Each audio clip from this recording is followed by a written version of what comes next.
Let me start with a paradox that has probably left you confused at least once in your life. Why is it that the moment you stop chasing someone, they start chasing you? Why does pulling back make them lean in? If you've experienced it, you know it feels strange. If you've tried to manipulate it, you know it feels dirty. But if you've ever understood it, you know it's not a trick at all. It's human psychology at its most raw and unfiltered. Why small talk fails? Let's set the stage with something we've all endured. Small talk. Where are you from? So what do you do? Crazy weather lately, huh? It's not that these questions are wrong.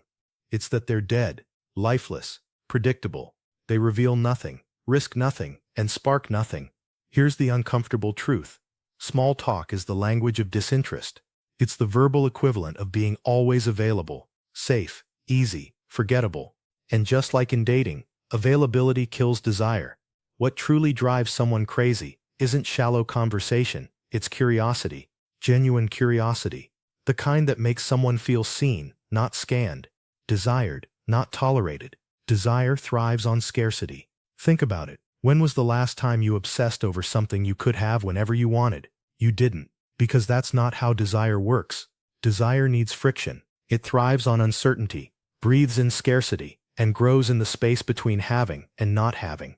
And this is where many people fail. They mistake neediness for affection. They think being always there, always eager, always ready to please will make them irresistible. But it doesn't. It makes them predictable, forgettable, replaceable. Two versions of you. Let me give you a picture. Version 1. You're constantly checking your phone, analyzing every text, shaping your schedule around someone else's availability. You cancel your own plans, just in case they want to meet. You're always there, always eager, always chasing. Version 2. You have a life. A rich, engaging, meaningful life. Your work excites you. Your hobbies feed you. Your friendships anchor you. You are already full. When they text, you smile, but you're not waiting by the phone. When they're busy, you're fine. You have your own things to do. Which version is magnetic? Which one creates attraction? We both know the answer. The real killer. Neediness. Here's the real villain in all of this. Desperation. It's not your love that pushes people away. It's not your attention. It's not your enthusiasm. It's the neediness underneath it. When someone becomes your sole source of validation, you stop being interesting. You stop being a person with your own gravity, and you become a satellite orbiting them. And satellites aren't attractive.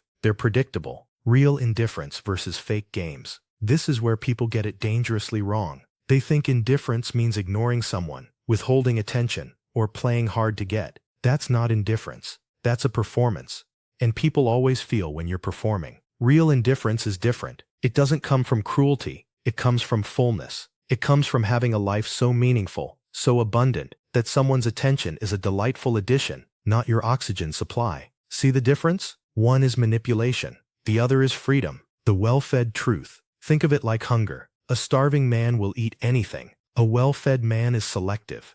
He savors. He appreciates. He chooses. Which do you trust more? The starving man, or the one who doesn't need but chooses? Exactly. The same principle applies in relationships. When you are emotionally well-fed, when your life is full, you don't need attention. You choose it, and that choice is infinitely more attractive. Why curiosity wins. This is also why small talk dies, and real curiosity wins. Small talk says, I'm just filling space. Curiosity says, I want to know you. One is a mirror, the other is a spotlight. And every human being, deep down, longs for the spotlight of genuine curiosity. That's why deeper questions, risky, vulnerable, human questions, ignite attraction, not because they're clever, but because they make someone feel seen in a world where most people only glance. The real win. Here's the beautiful twist. When you stop chasing, two things happen. If they were, they'll lean in harder, pulled by the gravity of your independence. Either way, you win,